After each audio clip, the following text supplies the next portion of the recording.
Bem, vamos então lá para a nossa oitava aula, né? Hoje nós estamos fazendo a aula número 8.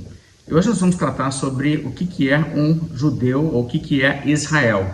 Já falamos um pouco sobre isso, o conceito bíblico, e a gente precisa de analisar isso de uma maneira bíblica, até para avaliar os conceitos que dominam por aí, muita coisa assim a gente precisa de discutir. Eu passei alguns vídeos aí, se der tempo hoje eu quero discutir um pouco esses vídeos. Bem, nos tempos bíblicos surgiu o nome Israel, a gente já falou sobre isso, como Deus mudou o nome de Jacó para Israel, e depois nós observamos já uma realidade do que o Novo Testamento faz em relação a isso, como que a palavra Israel é usada ao longo da Bíblia e tudo mais. Quando a gente olha lá no Velho Testamento mesmo, o período do Velho Testamento, a gente tem que entender que judeu não era estritamente uma raça. Judeu é usado depois do retorno do cativeiro, né? Antes do cativeiro eles eram chamados de israelitas, mas depois, como reduziu só basicamente Judá, então judeu tem a ver com o nome de Judá. Mas em Gênesis capítulo 17, os versos 11 a 14, a gente lê assim, a aliança que Deus fez, a aliança da circuncisão que Deus fez com Abraão. Circuncidareis a carne do vosso prepúcio, será isso por sinal de aliança entre mim e vós. O que tem 8 dias será circuncidado entre vós. Todo macho nas vossas gerações, tanto o escravo nascido em casa como o comprado, a qualquer estrangeiro que não for da tua estirpe. Observe bem, que não for da tua estirpe. Com efeito, será circuncidado o nascido em tua casa e o comprado por dinheiro. A minha aliança estará na vossa carne e será aliança perpétua. O incircunciso que não for circuncidado na carne do prepúcio, essa vida será eliminada do seu povo. Quebrou a minha aliança. Então aqui tem a ideia de que existe esse povo que é o povo de Abraão. A pessoa que é da aliança, que Deus faz aqui, o povo que é aqui, o povo de Abraão, precisa necessariamente guardar esse rito da circuncisão em relação aos homens. Se não fizer, quebrou a aliança. E outra coisa que você nota é que pessoas que não são da estirpe também precisam de entrar nisso. Okay? Então não é uma questão totalmente de linhagem. E eu digo isso em contraste com, por exemplo, a aliança que Deus faz com Arão, que era estritamente de linhagem. Dependia totalmente da pessoa ser da linhagem ali de Arão, etc. Bem, mas o verso 23 aqui no capítulo 17 de Gênesis continua e fala assim: Tomou, pois, Abraão a seu filho Ismael e a todos os escravos nascidos em sua casa e a todos os comprados por seu dinheiro, todo macho dentre os de sua casa, e lhes circuncidou a carne do prepúcio de cada um naquele mesmo dia, como Deus lhe ordenara. Tinha Abraão 99 anos de idade, quando foi circuncidado na carne do seu prepúcio. Ismael, seu filho, era de 13 anos quando foi circuncidado na carne do seu prepúcio. Abraão e seu filho Ismael foram circuncidados no mesmo dia. E também foram circuncidados todos os homens da sua casa, tanto os escravos nascidos nela, como os comprados por dinheiro ao estrangeiro. Então, o verso 27 também é importante observar que outras pessoas ali que não eram descendentes de Abraão também entraram nessa questão e eram ali, então, parte de uma comunidade designada, separada, né, e identificada dessa maneira. Ao longo da história de Israel, a gente vê muitas vezes pessoas entrando em Israel, se tornando Israel. E você sabe, naturalmente, na linhagem de Jesus tem isso, né, na linhagem de Davi, porque tanto Raabe como Ruth eram de origem gentia e entraram ali no povo de Israel e tudo mais. Mas isso é indivíduo aqui, indivíduo ali, isso aconteceu constantemente, mas houve momentos em que entraram certas levas de pessoas. Veja, por exemplo, Êxodo 12, 38. Aqui é a saída do Egito, o Êxodo. E subiu também com eles uma mistura de gente, e ovelhas e vacas, uma grande multidão de gado. Essa ideia de que subiu com eles uma mistura de gente significa que teve gente lá dos egípcios que viu o que Deus fez lá através do profeta Moisés, os milagres, as pragas, e basicamente esse pessoal falou: você quer saber? Eu prefiro ficar com eles, e foi com eles, e se tornou Israel. E eles eram egípcios, eles não eram pessoas que tinham nada a ver com a descendência de Abraão. Agora, naturalmente, a maior parte ali dessa altura era da descendência de Abraão, não há dúvida. Existe ali um segmento de gente que entra, e esse pessoal, casando entre os outros ali, vão acabar, né, tendo os seus descendentes também, vão ter alguma descendência lá de Abraão no meio também. Mas Juízes capítulo 1, verso 16, nos fala sobre um pessoal aqui, os queneus, também os filhos do queneu, sogro de Moisés, lembra o Jetro, sogro de Moisés? Subiram da cidade das palmeiras com os filhos de Judá ao deserto de Judá, que está ao sul de Arade, e foram e habitaram com o povo. Ou seja, aquele pessoal todo ali que era da família de Jetro também se integrou a Israel. E a gente percebe mais tarde que eles se tornam parte da tribo de Judá. Eles são considerados gente da tribo de Judá. 1 Samuel 30, verso 29 diz: e aos de Racal, e aos que estavam nas cidades Jerameelitas, e nas cidades dos queneus. Veja, as cidades dos queneus, isso aí é tudo dentro da região lá da tribo de Judá. Esther também tem um caso interessante, aquela ocasião quando Deus libertou o povo de Israel daquela trama que Amã tinha feito. O verso 17 diz: também em toda a província e em toda cidade aonde chegava a palavra do rei e a sua ordem, havia entre os judeus alegria e regozijo, banquetes e festas, e muitos dos povos da terra se fizeram judeus, porque o temor dos judeus tinha caído sobre eles. Veja só, muitas pessoas dos povos da terra se fizeram judeus nessa ocasião, ou seja, houve uma conversão de bastante gente ao judaísmo nessa ocasião. Então isso também é um detalhe interessante para a gente observar. Então tem todos esses casos aqui na Bíblia, e fora muitos outros casos pontuais e casos que não entraram no registro, de gente que não era de Israel, entrando em Israel, passa a ser parte de Israel. Então Israel não era tão estritamente uma coisa étnica. Era necessário que a pessoa fosse fiel à aliança ali que Deus havia feito, que tem muito a ver com a aliança mosaica também. Veja também uma coisa que você nota sobre isso em Êxodo capítulo 12, verso 48, aqui sobre a celebração da Páscoa. A Bíblia diz: porém, se algum estrangeiro se hospedar contigo e quiser celebrar a Páscoa do Senhor, seja-lhe circuncidado todo macho, e então se chegará e observará, e será como o natural da terra, mas nenhum incircunciso comerá dela. Então, na velha aliança, você não estava dentro da velha aliança necessariamente se você fosse convertido, não era esse o critério. Você poderia ser convertido e estar fora, como aconteceu com alguns casos. A gente sabe, né, que, por exemplo, Naamã, né, que se converteu, os ninivitas que se converteram quando Jonas pregou lá, eles não entraram para a comunidade da velha aliança. Mas você tinha sim que guardar os termos da aliança, e essa questão da circuncisão era uma questão necessária. Agora, exatamente por causa disso, muitas pessoas ao longo da história deixaram de ser Israel, que eram descendentes físicos de pessoas que eram consideradas Israel. Ou seja, eles foram cortados. Isso aconteceu ao longo da história de Israel e aconteceu várias vezes, diversas vezes. O próprio caso de Ismael é um. Os filhos de Quetura, né? Quetura, aquela esposa com quem Abraão casou depois da morte de Sara, ele teve filhos com ela também, mas eles não foram considerados Israel. Esaú, filho de Isaque, não é considerado Israel. E israelitas que se separavam da comunidade da aliança. Isso acontecia, de tempo em tempo acontecia isso. Alguém lá de Israel podia ir embora, ir lá morar com outros povos, e não queria saber mais do Deus de Israel e tudo mais. Ele não continuava lá dizendo assim, aquela pessoa lá também é parte de Israel. Não, ele se desligava, por assim dizer.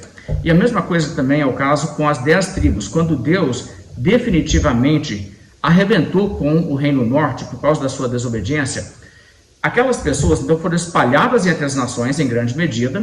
Alguns ficaram na terra, bem pouquinhos. Você lembra que são alguns dos mais pobres da terra que o pessoal da Síria resolveu: vamos deixar esses aqui porque a gente mantém a terra mais ou menos organizada. Então deportaram pessoas de outros lugares para dentro da terra que era de Israel, e essas pessoas se tornaram a grande maioria daquela população e acabou se misturando ali, de onde surgiram os samaritanos. Eu vou falar um pouco mais sobre os samaritanos de uma vez. Mas nas outras nações, os exilados do Reino Norte nunca mais foram identificados como Israel. Eles deixaram de ser, nem sabe mais quem que é, não se manteve genealogia, e eles certamente não preservaram a prática da religião que era necessária para que pudessem ser considerados como Israel, de modo que eles não são mais considerados Israel em nenhum sentido. Ok, continuando então, outro texto bíblico, mostrando a ênfase sobre essa questão da religião. Esdras 9, o verso 1 e 2 diz assim: acabadas, pois, estas coisas, vieram ter com os príncipes, dizendo: o povo de Israel e os sacerdotes e os levitas não se separaram dos povos de outras terras com suas abominações, isto é, dos cananeus, dos heteus, dos ferezeus, dos jebuseus, dos amonitas, dos moabitas, dos egípcios e dos amorreus. pois tomaram das suas filhas para si e para seus filhos, e assim se misturou a linhagem santa com os povos dessas terras, e até os príncipes e magistrados foram os primeiros nessa transgressão. O que é importante observar não é que eles estavam casando com pessoas fora da nação de Israel, porque isso podia. O problema é que eles estavam casando com essas pessoas e mantendo as suas abominações. Esse era o problema. Ou seja, essas pessoas não estavam entrando para dentro da ideia do que era Israel. Eles estavam mantendo lá suas religiões, etc. O verso 10 então diz, isso aqui já é a oração de Esdras, né? Ele diz assim: agora, ó nosso Deus, que diremos depois disto? Pois deixamos os teus mandamentos, que ordenaste por intermédio dos teus servos, os profetas, dizendo: a terra em que entrais para a possuir é terra imunda, pela imundícia dos seus povos, pelas abominações com que, na sua corrupção, a encheram de uma extremidade à outra. Então, o que poluía essas pessoas eram os seus pecados, e os seus pecados também poluíam a sua terra. E essas pessoas, então, se unindo com essa poluição, era nisso que estava o problema, isso colocava em risco a própria identidade do que é Israel, assim como aconteceu no caso dos samaritanos. Então, vamos pensar um pouco sobre os samaritanos. Os samaritanos, ali na terra do que seria o Reino Norte, boa parte do território de Israel, dado ali a descendência de Abraão, ela foi constituída exatamente dessa mistura, com um pouquinho de gente que era descendente de Abraão, descendente de Israel, que estava ali, um pouquinho dessa gente, mais um tantarão de gente de fora que entrou, não é isso? E esse pessoal de fora veio de tudo quanto é nação aí, que os assírios dominaram, e eles arrebentaram o país deles, levaram esse pessoal para lá e puseram lá, e misturaram todo mundo. E assim que esse pessoal chegou, eles tiveram alguns problemas, a Bíblia relata isso no livro de Reis, e eles acabaram percebendo que o negócio estava bem ruim para eles, né? E eles achavam assim, quem sabe é que a gente não está honrando o Deus da região. Então, como uma medida de tentar superar as dificuldades na nova terra, eles adotaram algumas coisas do judaísmo. Inclusive, os samaritanos praticavam a circuncisão, mantiveram isso, e isso continuou até nos dias de Jesus. Eles eram todos assim, uma linhagem circuncisa. Eles não eram israelitas no sentido de descendência de Abraão. Eles não eram israelitas no sentido de praticantes daquela religião e nem de guardar aquela aliança, porque eles trouxeram outros conceitos religiosos, uma opção de conceitos errados. Eles estabeleceram um culto rival, era uma adoração totalmente diferente. Eles tinham seu próprio local de culto, eles usavam ídolos, coisas desse tipo. Então, aquilo ali não era considerado Israel. O Novo Testamento não considera eles Israel. E o que você então acaba percebendo é que você pode mesmo entrar para dentro de uma coisa que alega ser a religião de Israel, porque os samaritanos alegavam ser a continuidade da religião de Moisés. Eles alegavam isso. Essa era a parte da disputa que a mulher samaritana levanta lá com Jesus, né? E aí, é nesse monte ou é lá em Jerusalém? Porque eles tinham essa coisa. Você vê que ela faz referência, Jacó foi quem cavou esse poço aqui. E eles enfatizavam muito isso. Nós estamos nessa tradição. E a disputa ali naquele momento era assim. Você tem duas interpretações rivais aqui do Velho Testamento. Qual delas é a certa? E a errada, então, não é Israel. E é isso, basicamente, que o Velho Testamento mesmo reconhece, e é isso que o Novo Testamento reconhece. O povo ali que descaracterizou a religião, eles não têm direito a ser chamado de Israel. Eles não estão seguindo o que realmente foi orientado. Pois bem, então isso é importante manter em mente. Depois, então, o que acontece naquele período, você sabe que, né, vem Jesus, e Jesus trabalha mais ali entre o povo de Israel mesmo. Depois ele estabelece a nova aliança, e com a nova aliança, a velha aliança caducou, ela não está mais em vigor. Tanto é que o livro de Hebreus trabalha isso, né? Tem que ter uma mudança de lei, senão Jesus não pode nem ser o sumo sacerdote, porque ele não é da tribo de Levi e tal. Bem, se o templo, os ritos e tudo aquilo que era realmente a característica que identificava Israel propriamente antes foi abolido, e foi abolido pelo Deus que estabeleceu aquele regime inicialmente, o Deus que deu o nome de Israel para Jacó, então, quem é Israel? Israel continua sendo as pessoas que mantêm aquele tipo de rito, etc. Essa é basicamente a pergunta que a gente tem que pensar aqui agora, porque o que existe hoje, que é chamado de judeu, é, na verdade, o adepto do judaísmo. Não é verdade? Isso é um ponto muito importante de se pensar. Agora, Quando você começa a perceber isso aí, então existe muita coisa aí que está sendo acreditada até mesmo por cristãos, que é bem antibíblico e até mesmo supersticioso. As pessoas têm muitas vezes uma superstição com Israel, um negócio tipo assim, mas Israel não perde guerra, não. Mas Israel é protegido de Deus. Mas aquela nação abençoada e coisas desse tipo. E tudo dentro de um pensamento que não leva em conta o que o Novo Testamento ensina em grande medida. Aliás, essa superstição em relação ao povo de Israel, a terra e coisas assim, é tão forte que isso pode até ocasionar experiências místicas. Eu conheço gente que foi lá na terra de Israel e ficou tão comovido de ser batizado no Rio Jordão. Eles já eram batizados como cristãos, um batismo totalmente válido sobre qualquer critério denominacional, e eles vão lá em Israel, chegam lá e eles falam assim, mas eu quero ter um batismo assim, igual Jesus teve nas águas do Jordão, e vão lá e saem sentindo assim, euforias e emoções que eles interpretam como uma plenitude do Espírito Santo na vida deles, como nunca eles tinham sentido, quando na realidade eles estão pecando, porque não se faz isso com o rito do batismo instituído por Cristo. Você não chega e fala assim, não, eu vou fazer de novo agora no Jordão, porque assim eu faço um melhorzinho, né?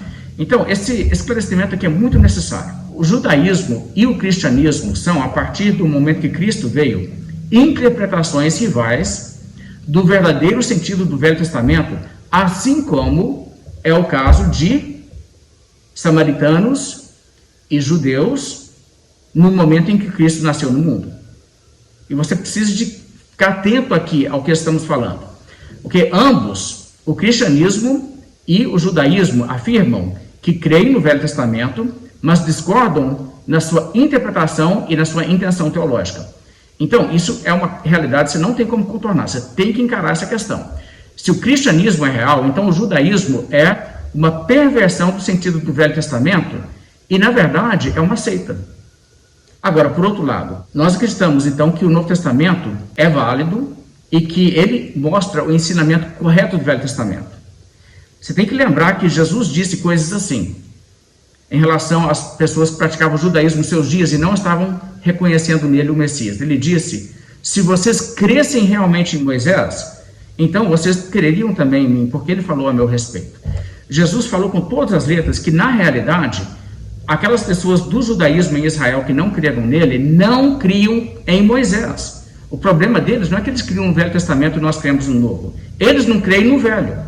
A forma em que eles estavam levando a religião e o entendimento deles é de uma coisa assim totalmente diferente. Você vê que eles descaracterizaram tanto a religião que eles tinham um templo extremamente corrupto, era roubalheira, era dinheiro, coisa assim, cheio de ensinamento de fariseu falso, salvação por obras, salvação meritória. Saduceus não acreditavam nem na ressurreição do corpo, não acreditavam na maior parte do Velho Testamento como livro inspirado por Deus, e essas coisas todas eles tratavam como, não, mas isso aqui está valendo, isso aqui é Israel. Mas depois que o cristianismo vai numa direção, e os que rejeitaram Jesus Cristo mantiveram uma religião, alegando ser o Israel verdadeiro, a si mesmos se chamando de judeus, e dizendo que os cristãos é que são apóstatas, a partir disso aí, a gente tem uma história que se desenvolve de uma forma muito interessante. Da destruição de Jerusalém no ano 70, até o período moderno, tornar-se um judeu no linguajar que os judeus do judaísmo rabínico aceitam é basicamente se tornar um convertido ao judaísmo rabínico. Ou nascer lá dentro e ser um adepto porque você já nasceu naquele meio. Eles têm lá a sua lei com 613 preceitos. Você então tem que concordar que você aceita a Torá, a lei oral, que seria a interpretação rabínica, senão você não é realmente um judeu, e você tem que aceitar a circuncisão para homens e a imersão se você vem de fora. Aquela questão do batismo do convertido para o judaísmo. Agora, aí, claro, tem também o estilo de vida, onde você pratica aquelas coisas todas, guardando aquelas leis e a tradição rabínica e tal. Agora, o que você então tem que pensar é o seguinte, nós podemos considerar isso aí uma forma válida de se tornar o que nós podemos chamar de Israel. Então, por exemplo, um gentio se converte ao judaísmo hoje. Ele tem nada de Abraão nem nada, mas ele se torna um praticante do judaísmo conforme a tradição rabínica. Então, ele se torna realmente Israel. É esse tipo de gente que nós vamos falar que é o Israel segundo a carne, na linguagem de Paulo. Esse é o tipo de raciocínio que a gente tem que ter a essa altura. A gente não pode ignorar esse problema, não. E quase ninguém está falando nisso. Você vai perceber que isso aí é um assunto que o pessoal passa batido, tá? O pessoal não lida com isso aí, não. Agora, se é verdade que a velha aliança já não vigora, a própria circuncisão é indiferente, não é mais uma coisa que Deus exige, e de forma alguma entrar por esse processo te dá algum vínculo com Abraão que é significativo, então isso sim, diz muita coisa sobre tudo isso aí, porque os judeus que se espalharam, porque muitos foram mortos lá em Israel, né? Eles mataram mais gente do que eles deixaram viver, mas os judeus que se espalharam nas nações depois da destruição de Israel, não somente pelos romanos naquela data, mas depois também teve uma segunda destruição da cidade, que eles tentaram voltar e tentaram independência de novo e deu errado outra vez, mas à medida que eles estão espalhados pelo mundo, os judeus continuam a se reproduzir e ter filhos naturalmente.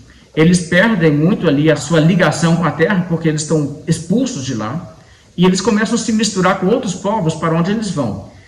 E eles fazem proselitismo de sua religião. E pessoas então se convertem ao judaísmo constantemente ao longo da história. Agora, é também importante entender que grande multidão de gente se converteu para dentro do que nós chamamos de judaísmo. E, então, por exemplo, quando nós falamos de judeus, existem os judeus Ashkenazi. Ashkenazi são aqueles que têm a sua linhagem descendendo dos judeus das regiões lá da Europa, principalmente. E esse é um nome lá que tem suas origens na história e tudo. Mas a pergunta é, esse pessoal realmente é descendente de Abraão fisicamente? Isso é uma ideia muito questionável. Deve ter alguma coisa do sangue de Abraão ali no meio deles, mas não é uma coisa muito marcante. Então, por exemplo, no século XII, 6,7% dos judeus no mundo eram judeus Ashkenazi. 6,7%.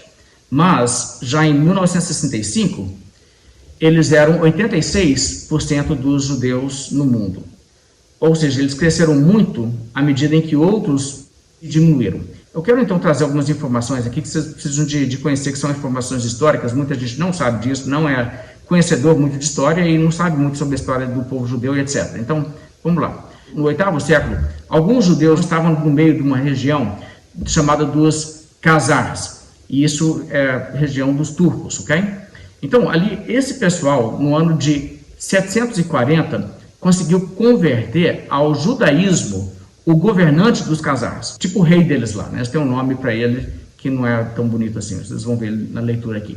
Vamos ler então o que está dito aqui na Enciclopédia Britânica. A Enciclopédia Britânica fala assim: o próprio fato é indiscutível e sem precedentes na história da Ásia Central. A conversão dos Khazares teve um impacto considerável e duradouro no mundo ocidental. A conversão ao judaísmo. Aí diz mais em frente aqui, agora eu estou lendo a Enciclopédia Americana. Os Khazares foram um povo provavelmente de origem fínica, que viveu ao redor do Mar Cáspio e nas estribarias das montanhas do Cáucaso de aproximadamente 190 d.C. a 1100 d.C. Os Khazares eram tolerantes com todas as religiões. Muitos deles adotaram a fé judaica, de judeus que fugiram da perseguição em Constantinopla durante os anos 700. Os judeus da Rússia moderna podem ter uma mistura de sangue Khazar. Agora, outra enciclopédia, a Nova Enciclopédia de Funk e Wagnall, diz assim: no século VII, seu Cagano, eu sei, esse nome é fake, dói, né? Cagano é o rei deles, tá? Igual tem o faraó deles, se fosse do Egito, entendeu? O Cagano deles, ou o soberano, eu sei, esse nome é horrível. O Cagano deles, ou o soberano deles, adotou o judaísmo e uma grande parte da população se converteu em seguida. Então, olha só, aqui você tem um povo, que é um povo numeroso, e aí chegam alguns judeus ali que estão fugindo da perseguição, que eles estão sofrendo medidas represárias do cristianismo ortodoxo. E quando eles chegam ali, eles conseguem ganhar um rei. E o rei virando, ele puxa uma grande parte da sua população. E agora, nesse grupinho de gente aqui, o que você tem é uns gatos pingados, que são os judeus de antes, e uma multidão enorme de recém-convertidos que não tem nada do sangue de Abraão. Aí continua o texto aqui dizendo assim: o poder dos Khazares chegou ao fim quando, após uma série de guerras, eles foram separados e assimilados pelos russos. E depois uma longa história que eu não vou contar, mas... Os Kaganos são os Khazares? Os Kaganos são os reis deles. igual os czares da Rússia, os faraós do Egito, os caganos dos cazares. Ah, tá, o nome da galera é cazares. Isso, ok? Então, o que acontece nesse momento em que eles perdem a sua pátria e eles deixam de ser independentes, eles migram para todo lado, no leste da Europa primeiramente, depois eles vão caminhando para o oeste da Europa. E aquela turma toda, basicamente, que constitui judeus que falam Yiddish na Europa, o pessoal que foi mirado principalmente ali pelo Hitler e companhia, esse pessoal descende dessa turma aqui, principalmente. Eles adotam o judaísmo, então, pelos critérios do judaísmo rabínico, eles então são Israel, pelos termos deles, porque adotaram o judaísmo que nós consideramos uma perversão do Velho Testamento. Ok? Então, esse pessoal vai se tornar basicamente a população judaica da Rússia, da Polônia e depois dos outros países ali do norte da Europa, onde eles vão entrando ali. Bem, os sefarditas, por outro lado, os judeus sefarditas são os descendentes dos judeus que foram expulsos da Espanha e Portugal e se estabeleceram em outras regiões. E esse pessoal também foi para todo lado e tal. Agora, sefarditas tem também uma grande mistura de gente que misturou ali com eles, mas eles têm, provavelmente, é difícil de saber exatamente, porque esse tipo de coisa não tem uma genealogia perfeita, mas eles têm provavelmente mais sangue do que era judeu na nação física de Israel na época do Novo Testamento, do que os Ashkenazi, com certeza, ok? Mas esse pessoal, então, se espalhou para França, Itália, Norte da África, Turquia, Ásia Menor, Holanda, Inglaterra, América do Norte, América do Sul, Brasil, por exemplo, uma opção deles, né? Além do fato que muitos judeus ali daquela região, Espanha e Portugal, se converteram ao catolicismo, largaram para lá de ser judeu e o sangue deles continua na população católica desses países. Aí você tem a Alemanha, Dinamarca, Áustria e Hungria também. Okay?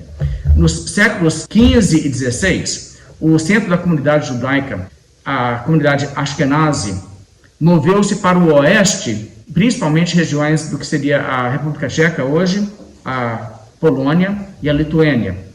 E então, essas pessoas têm lá seu modo de falar característico, né, que é o Yiddish. Quase todo mundo lá que estava na Alemanha, na época da Segunda Guerra Mundial, falava Yiddish. É essa característica dos Ashkenazi. Bem, então, do século XVII em diante, a população judaica sefardita diminuiu. O número de judeus sefarditas só diminuiu. E a comunidade Ashkenazi só aumentou. E continuou a aumentar. De modo que cálculos exatos são difíceis, mas a especulação é que hoje, 2/3 daqueles que se declaram judeus no mundo são Ashkenazi e só 5% são sefarditas. Ok, então isso tem uma implicação enorme no que nós estamos falando aqui sobre o que é Israel e etc. Veja, por exemplo, o que a Enciclopédia Britânica diz ainda. Os judeus como raça. Esse aqui é o título cabeçalho do segmento da Enciclopédia Britânica aqui. As descobertas da antropologia física mostram que, ao contrário da visão popular, não há uma raça judaica. Medidas antropométricas de grupos judaicos em muitas partes do mundo indicam que eles diferem significativamente uns dos outros em relação a todas as características físicas importantes. A única raça a qual os judeus não alcançaram um alto grau de assimilação é a nórdica.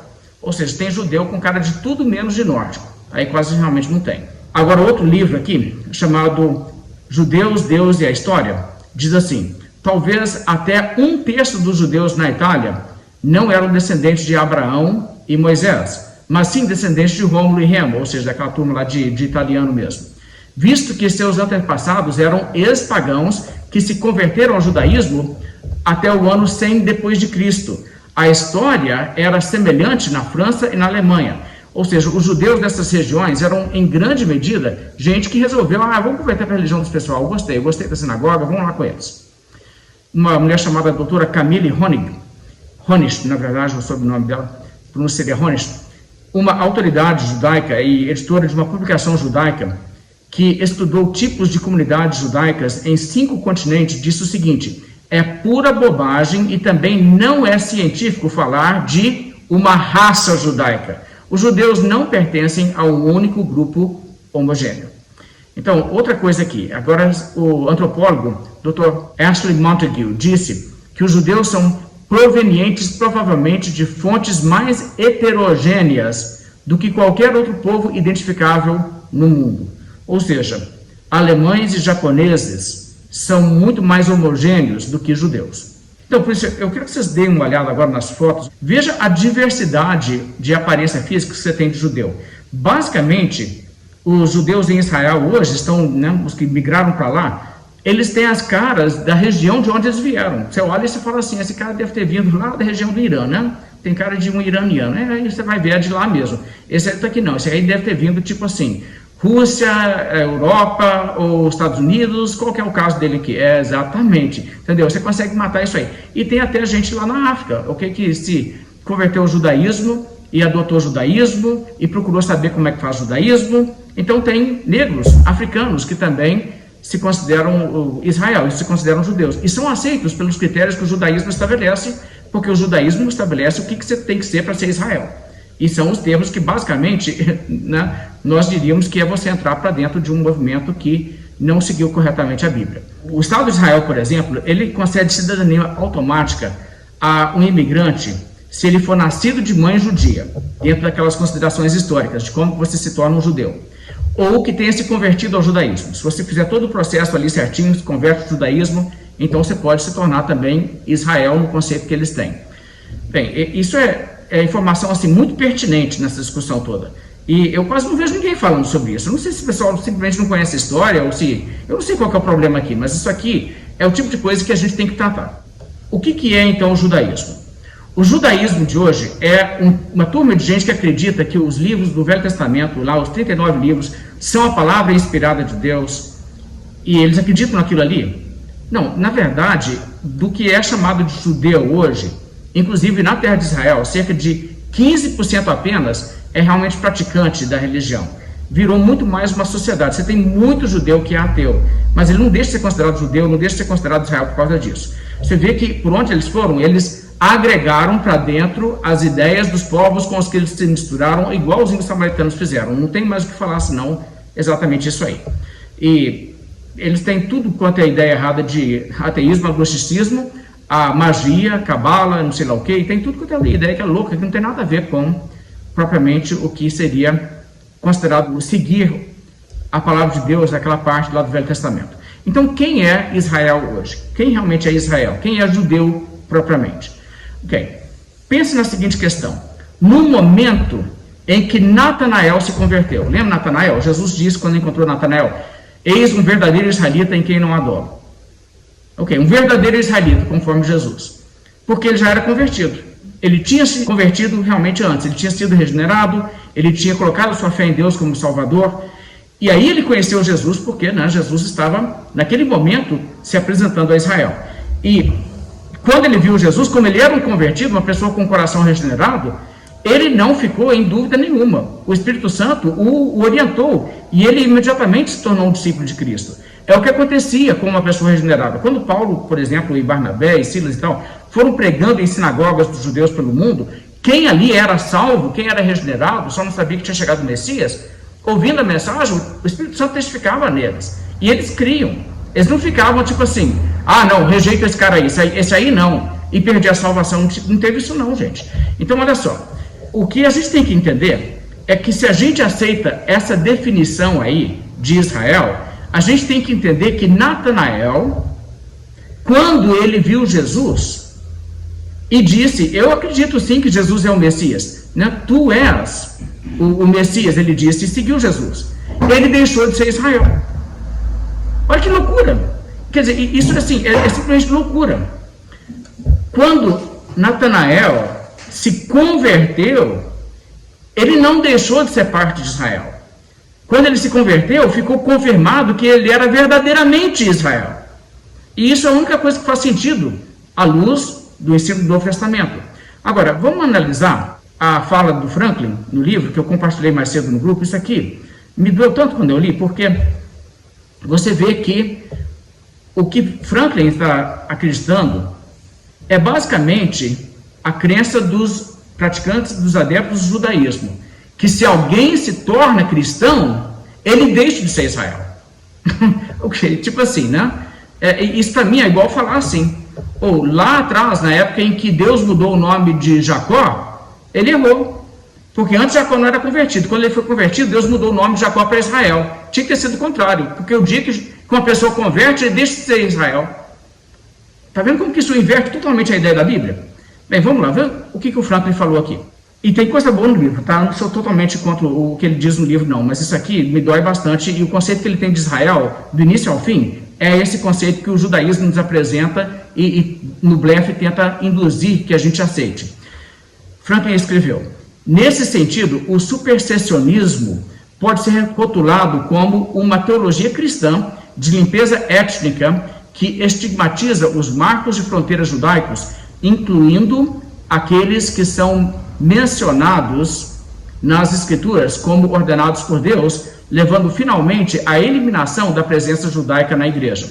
Depois eu vou falar sobre o supersessionismo e essa ideia aí, mas isso é parte do contexto necessário aqui. Então ele continua: este resultado não é mera teoria, mas seria a pegada histórica da teologia da transferência cristã, desde o século II. Em suma, agora aqui está o X da questão: se todos os judeus em épocas passadas tivessem seguido o conselho da igreja de se tornarem cristãos, não haveria mais judeus no mundo hoje. Os cristãos realmente querem um mundo sem judeus? Se a eleição de Israel é uma realidade bíblica, então o desaparecimento do povo judeu do mundo não é aceitável. Logo, o supersessionismo, mesmo em versões sutis do tipo que afirmam que a plenitude de Israel está na pessoa do próprio Jesus, ou que a igreja agora se compõe de todos aqueles que creem em Jesus, judeus e gentios, devem ser de todo rejeitadas. Gente,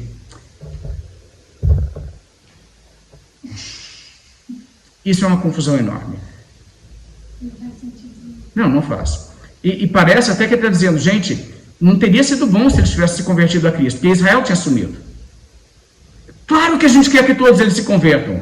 O que Paulo estava desejando no livro de Romanos é exatamente isso, que todos eles se convertessem e deixassem o judaísmo. Então, ia deixar de existir a religião judaica, não a etnia judaica. Isso, não a descendência física de Abraão não ia deixar de existir nem um pouco. É como se falasse assim, não, vamos converter os índios, aí eles vão deixar de existir. Não faz sentido. Não faz sentido. E não somente isso, mas também você percebe que Pedro, Paulo e Natanael, por exemplo, não deixaram de ser Israel. Eles continuam sendo Israel. O que acontece não é que quando uma pessoa daquela etnia se converte a Israel, ele entra numa entidade nova. O dispensacionalismo clássico que pensa isso. Mas está errado. Veja, o que aconteceu é que os incrédulos foram cortados e os que se convertem a Cristo, dos gentios, entram e se tornam Israel.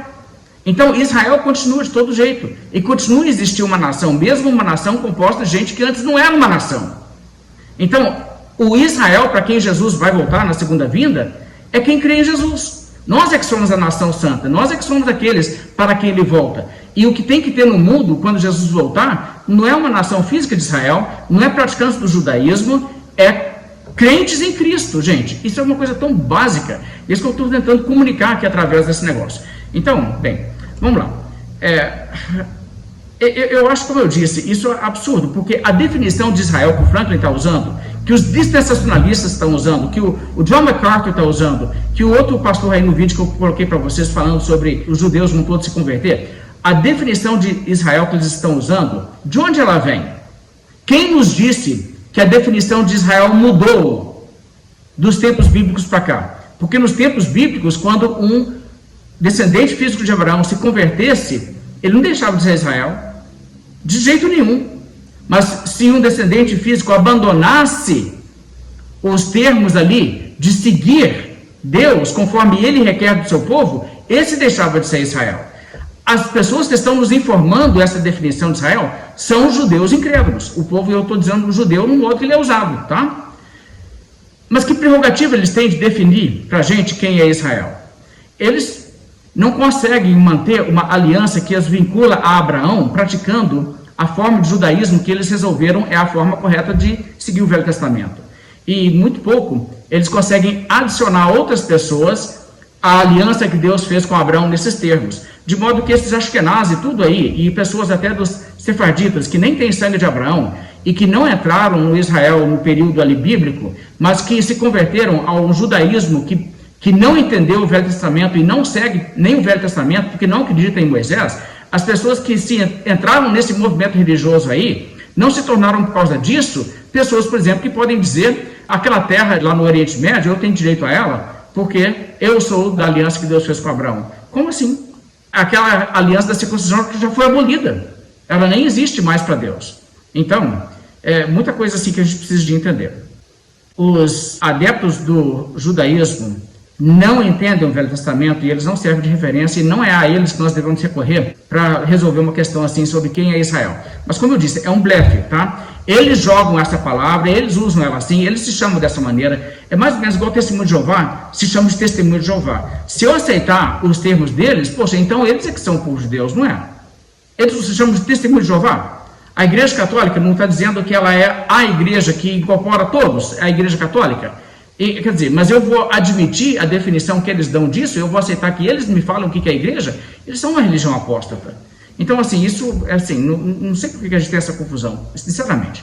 O vídeo que eu mandei do MacArthur, vocês assistiram ali. Romans 11:26 says all of Israel will be saved. Every Jewish person is good. What does that verse mean? Well, all Israel will be saved. That's in the future. There will be the salvation of the nation Israel. Paul basically in Romans 11 is saying that the gifts and callings of God are not repented of. God doesn't change his mind. And in the Old Testament, he promised salvation to Israel. In the New Covenant, Jeremiah 31, Ezekiel 36. So God made a promise in the future to fulfill the Davidic covenant, fulfill the Abrahamic promise with the nation Israel. Even after they killed the Messiah, you remember in the early part of the book of Acts, Peter gets up and identifies what they had just done, but says, you are still the people of God. God has a plan for the future salvation of Israel because his gifts and callings are not subject to repentance.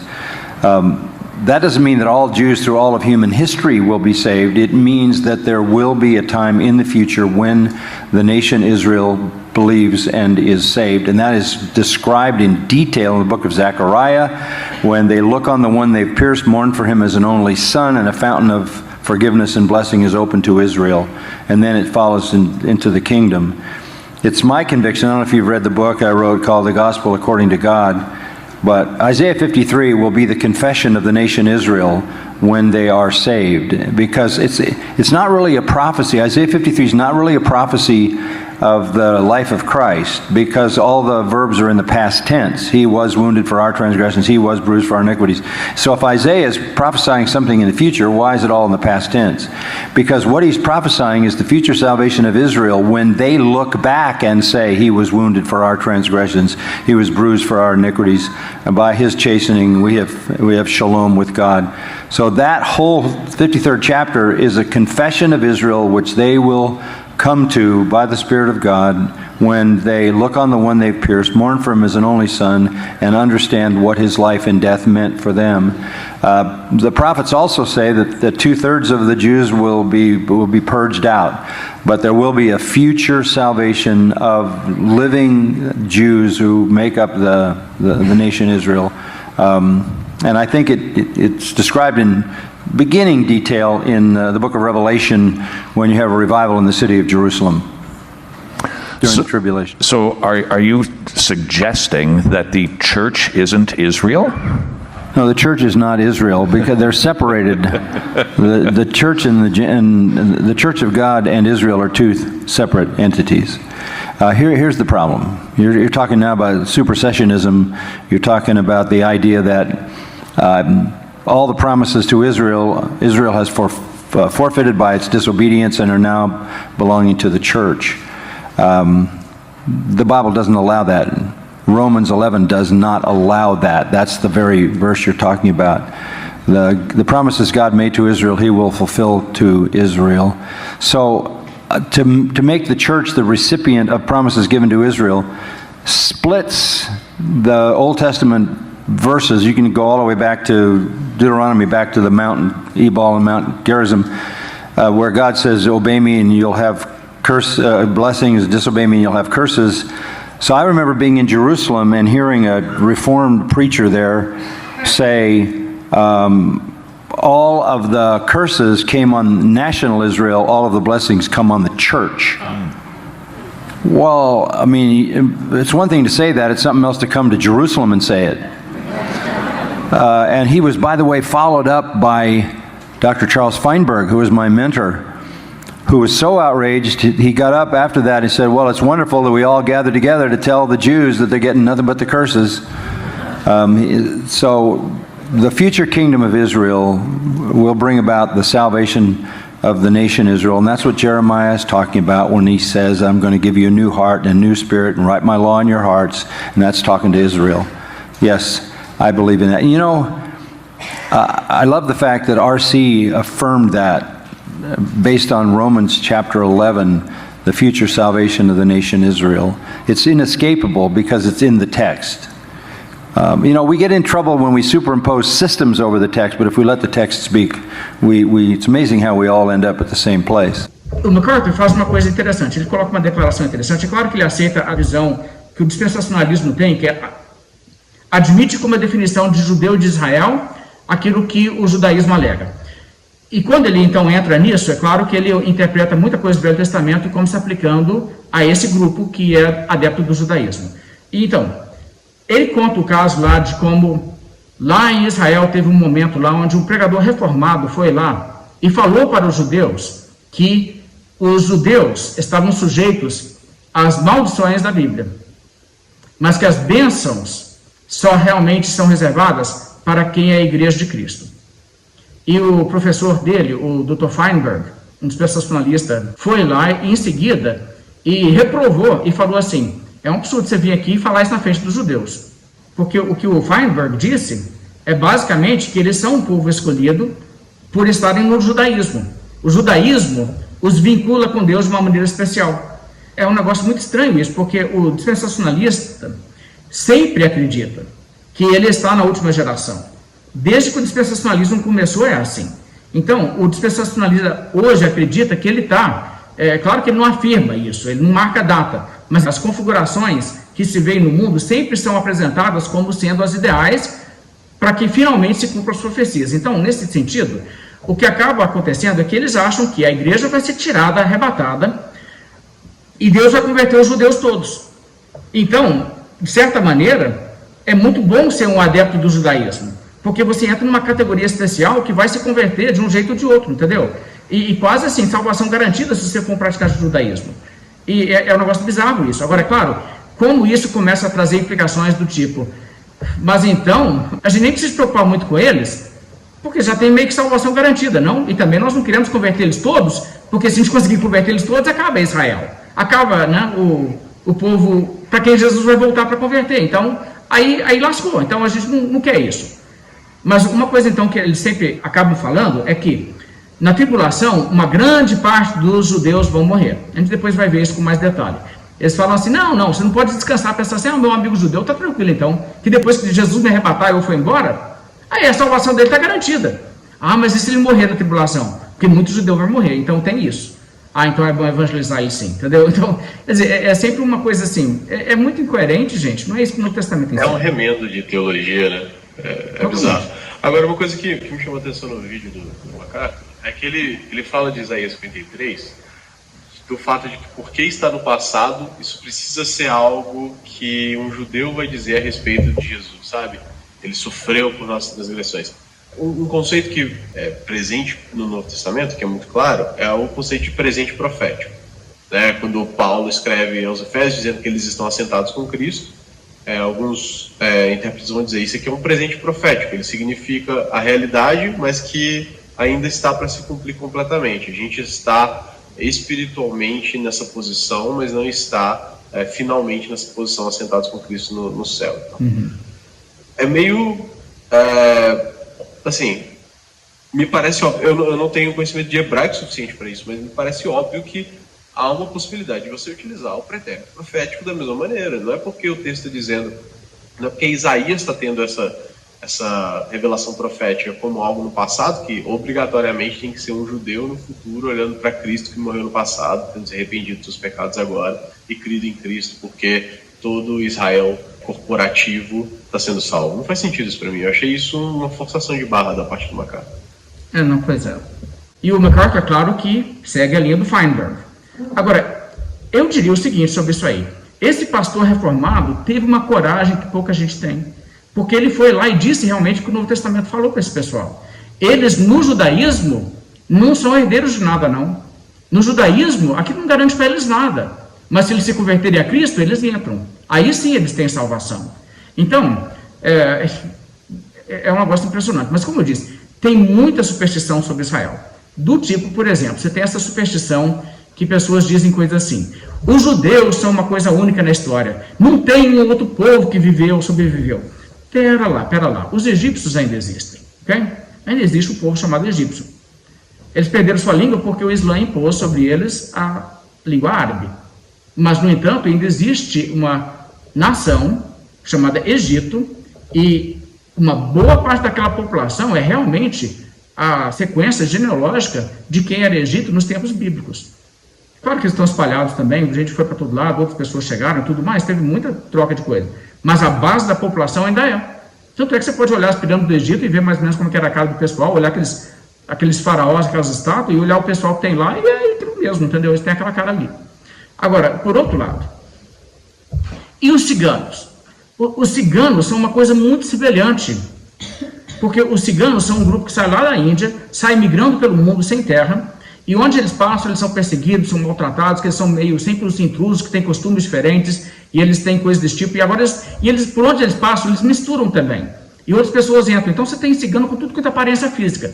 Isso sim é uma coisa muito semelhante ao que acontece com o judaísmo. E não somente isso, você tem uma situação muito semelhante também com os curdos. Os curdos vivem hoje na região que é Síria, Turquia, Irã e Iraque. Eles não têm uma pátria, e eles são perseguidos, eles são maltratados, são oprimidos, eles deviam ter autonomia conforme a sua preferência, nos lugares onde eles são a maioria, eles deveriam ter autodeterminação política, mas não tem. Os países interessados em manter ali as suas fronteiras não vão ceder para elas.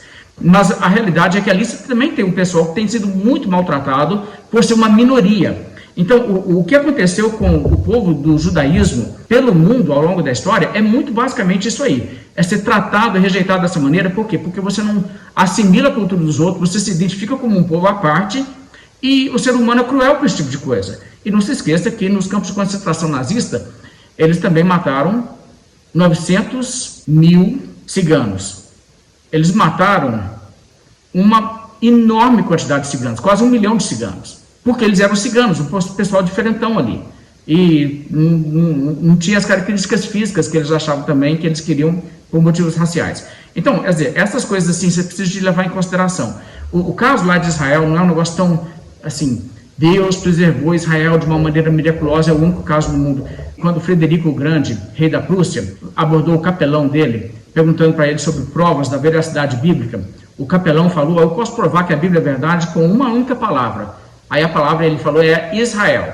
E o argumento dele é que a existência de um povo judeu no mundo até hoje prova que a Bíblia é verdade, porque eles são necessários para o cumprimento das profecias bíblicas e eles desaparecem no mundo. Gente, eles são uma religião. Aquilo é uma religião. O Islã dura há séculos. O hinduísmo, o budismo, dura há muito mais tempo do que o Islã, ou coisa assim, até mais tempo. O hinduísmo é mais antigo do que o judaísmo propriamente, se a gente começa a contar com Abraão. Então, essa maneira de entender a coisa está errada. Uma maneira correta, então, de ver. Quem é Israel? O que é a ideia de Israel? Vamos olhar o que o livro Aliancismo Progressivo tem a dizer sobre isso. Eu coloquei essa citação aí também para vocês, e aqui eles citam o G.K. Bill, né? Ele é presbiteriano. Veja o que eles falam aqui. G.K. Bill, eu não sei se eles falam G.K. ou G.K., sei lá. G.K. Bill articula corretamente as esperanças do Antigo Testamento da seguinte maneira: quando o Messias viesse, a teocracia de Israel seria tão completamente reconstituída que apenas continuaria como o novo organismo do Messias, Jesus, o verdadeiro Israel. Nele, judeus e gentios seriam unidos em pé de igualdade completa através de uma identificação corporativa. Precisamos ver a progressão da aliança mover-se da promessa para o cumprimento. Em Cristo, a adoção espiritual e não a descendência física torna-se a marca da comunidade da nova aliança. Embora as distinções étnicas não estejam erradicadas, conforme vários versos da Bíblia mostram, a adesão à nova aliança é fundamental em uma identidade corporativa com o Messias e não pode mais ser assumida por ligação biológica. Neste e em muitos outros sentidos, o novo trabalho da Aliança de Cristo marca um escalonamento que vai além de todas as eras anteriores. Eu não vou ler o restante do que está aí, mas eu aconselho que vocês leiam, se vocês tiverem tempo para dar uma olhada nisso, porque é interessante o que o restante do texto aí diz. Mas, está vendo onde o parágrafo começa com além do mais? Eu vou pular uns textos aqui, não preciso ler tudo isso, mas olha essa parte aqui.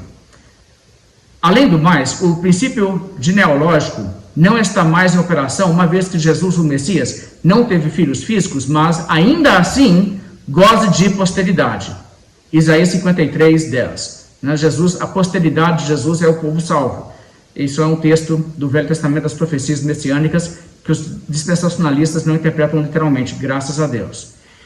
E porque a adesão à nova aliança vem para todos sem o julgamento da dor de parto, exceto pela cabeça da aliança. A paternidade de Abraão, de uma multidão de nações, torna-se totalmente promulgada através da adoção espiritual efetuada por sua posteridade, que é Cristo. Gálatas 3, 14 e 16. Hoje, judeus ou gentios, escravos ou livres, homens ou mulheres, todos se tornam posteridade de Cristo e então de Abraão. Isaías 53, 10, Gálatas 3, 28 e 29. Apenas através da união com Jesus pela fé. O Novo Testamento não identifica nenhuma comunidade da nova aliança que não seja desse relacionamento e, portanto, a igreja deveria aplicar o batismo como sinal da nova aliança somente àqueles que renasceram por meio da fé em Cristo. São aqueles que estão em Cristo, que são filhos de Deus, aqueles que se posicionaram em Cristo e são batizados, e aqueles que são de Cristo e são contados como descendentes de Abraão e herdeiros, segundo a promessa. E aí eles colocam alguns versos que dão embasamento bíblico para isso aí. Bem, eu acho que isso aí é tão importante entender, e é natural que a gente entenda isso, porque, veja só, o Velho Testamento anuncia a nova aliança em que termos? Eis aí vem dias, diz o Senhor, que firmarei nova aliança com a casa de Israel e com a casa de Judá. Se casa de Israel e casa de Judá não significa todo mundo aí que crê em Cristo, então a nova aliança não é com a igreja. E isso tem sido um problema. Os dispensacionalistas clássicos entraram nessa bobice de falar que não, realmente, não é essa nova aliança aí, porque a nova aliança ainda vai se cumprir quando Jesus voltar e fizer o reino milenar e os judeus se converterem a ele, não sei o quê. Errado. O livro de Hebreus mostra claramente que a nova aliança já está em vigência, que todo cristão faz parte dela, de modo que a interpretação neotestamentária de Jeremias 31, 31 é que a casa de Israel e a casa de Judá é eu e você. Você tem que entender isso aí, que o Novo Testamento é claro sobre isso. E é uma tensão aí entre os dispensacionalistas, porque o dispensacionalismo progressivo já enxergou isso aí. E ele já não sabe o que fazer, ele não tem muito o que fazer, porque, na realidade, se ele admite isso, o dispensacionalismo como um todo cai. Não tem como você manter o dispensacionalismo dessa maneira. Deixa eu me dar uma citação aqui. Olha só, isso aqui também é do livro Aliancismo Progressivo, e eles citam o Ryrie a essa altura, porque a questão é assim. Por outro lado, a condição sine qua non, ou seja, sem a qual não dá, né? Se não tiver isso, não é. A condição sine qua non do dispensacionalismo é a distinção Israel-Igreja, de tal modo que as promessas e profecias do Antigo Testamento a Israel devem ser cumpridas durante o milênio. Apocalipse 20, versos 4 a 6.